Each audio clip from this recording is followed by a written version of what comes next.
నమస్కారం. నా పేరు ప్రకాష్, రిప్రజెంటింగ్ ఆరోహన్ కన్సల్టింగ్. బట్ ఇక్కడ ఐఎస్ఎఫ్ లోపల this is a fantastic opportunity to collaborate between the German country as well as Indian ecosystem.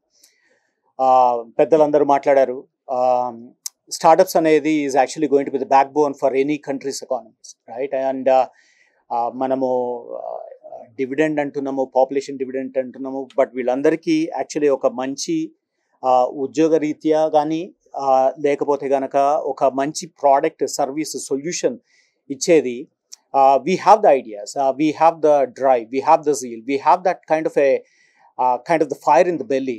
But the problem is most of the people మనకి వచ్చిన environment కానీ, education కానీ, ecosystem ద్వారా కానీ we might not actually know how to take that product to the global markets. అంటే ప్రపంచ రీత్యా మొత్తం ఆ ప్రోడక్ట్స్ని ఎలా తీసుకెళ్ళాలి అన్నది మన దగ్గర ఇంకా తెలియలేదు. సో ఇలాంటి ఇంపాక్ట్ హబ్స్ ద్వారా ఈ స్టార్టప్స్కి ఒక మంచి ఎకానమీ లోపల వాళ్ళకి they will get a inroads in a very smooth and fastest way. And that's extremely important. ఎందుకంటే ఈ startups are also struggling with the funding, startups are struggling with the talent, startups are struggling how to actually expand on their top lines because they are under tremendous pressure.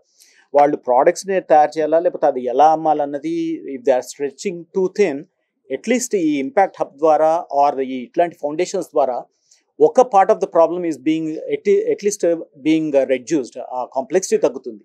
So I truly wish that this will be absolutely fantastic and a successful venture, and it's going to be actually having a huge impact to both of our countries, and wish all the leaders the very best, and thank you once again.